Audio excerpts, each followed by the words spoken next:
Et on démarre ce Trends et marchés par les résultats boursiers du jour. Les bourses européennes ont connu une séance hésitante sur fond de tension sur les taux sur les marchés obligataires. Le taux belge à 10 ans a nettement progressé à 3,38%, flirtant avec ses plus hauts des dernières années. Sur Euronext Bruxelles, Elia a clôturé la séance en tête du Bel 20, profitant d'un conseil d'achat des analystes de Bank of America. Hors indice, Energivision s'est illustré. Azelis a mal commencé la semaine et affiche désormais une perte de près de 54% en 2025. Agfa continue pour sa part de s'enfoncer. Et comme tous les lundis, nous avons le plaisir d'accueillir Eric Joly. Bonsoir. Eric, vous avez souhaité vous pencher sur ce qu'on peut appeler la hype des métaux. Alors on le sait, on en a déjà parlé, les cours de l'or, de l'argent ont connu des hauts historiques. Et il y en a un qui se ferait un chemin, c'est le cuivre qui lui aussi bat des records. Ah, tout à fait, on l'a vu aujourd'hui sur la bourse de métaux de Londres où l'on a payé plus de 11 460 $ la tonne. Donc par rapport au 1er janvier, on constate une hausse de près de 30%. Et ce qui explique ces derniers mouvements, c'est surtout suite à un séminaire, un congrès qui s'est tenu il y a quelques jours où quelques acteurs de ce segment du marché ont pointé du doigt la possibilité de voir arriver une certaine pénurie à partir de 2026. Et donc, si on comprend bien vos explications, cette hausse des prix, elle est liée entre le déséquilibre entre la demande et l'offre. Évidemment, on constate qu'on a de plus en plus besoin, à travers le monde, je dirais, de ce métal rouge. On en a besoin dans la transition énergétique, dans la construction de centres de données IA, pour l'électrification.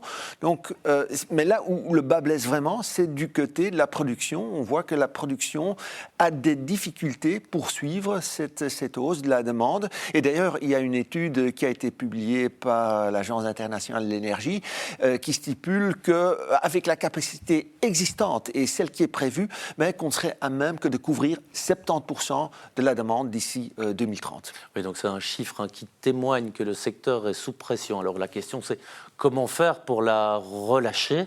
Est-ce qu'on peut ouvrir de nouveaux sites d'extraction comme ça du jour au lendemain ?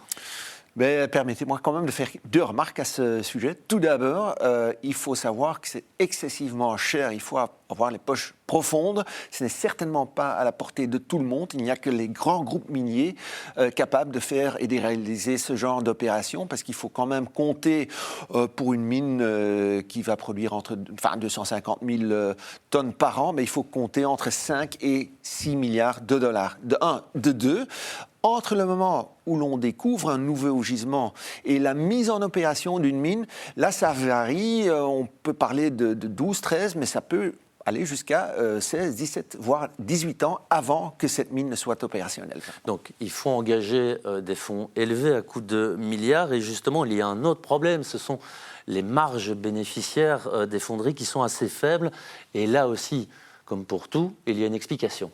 Oui, et l'explication se trouve en Chine, parce qu'on a vu que les Chinois ont quand même augmenté de façon spectaculaire leurs possibilités de fusion et de raffinage, à ce point même que les autres pays s'en inquiètent. Et pas plus tard qu'il y a quelques jours, il y a eu un communiqué en provenance du Japon, de l'Espagne et de la Corée du Sud qui disait « Attention, parce qu'on assiste vraiment à une domination des Chinois dans ce créneau également. » Et donc la Chine, elle s'accapare la majeure partie du cuivre dans le monde, et donc ça a des effets sur les autres exploitants.